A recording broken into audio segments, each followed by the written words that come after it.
On my right, we do have David Happer, CEO of the Hotel Property Group Africa.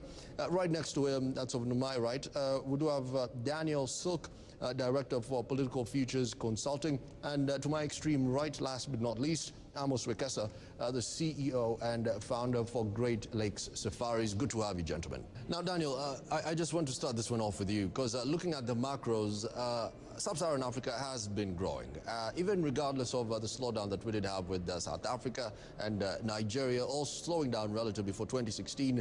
The region has been growing very substantially. And I want you to just give us a sense of the macros. What would you say, away from the commodities binge, what would you say has been driving this direction, and more particularly so maybe on the hotel space? Well, look, I think it's looking better than it was, and certainly selected countries that are service-oriented, who've been able to diversify their economies. In other words, those countries that are not commodity-dependent. Those are the countries, I think, that are seeing substantial growth. In fact, growth really hasn't altered dramatically downwards at all for the Kenyas and Rwandas and Ethiopias of this world. I mean, these are the economies, broadly speaking, not just from an African perspective, but from a global perspective, that have remained extremely competitive and some of the fastest growth rates anywhere in the world. So those investment-led economies are the ones clearly that I like going forward.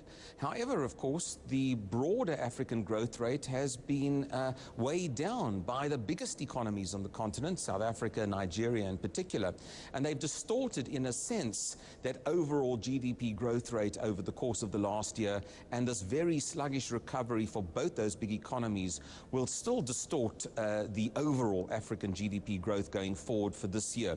But even there is going to be some recovery for Nigeria. South Africa has come out of a two-quarter recession.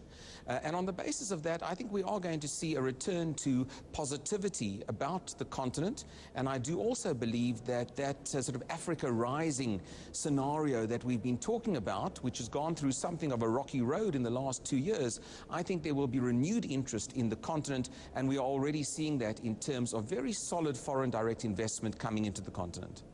David, urbanization is maybe one of the biggest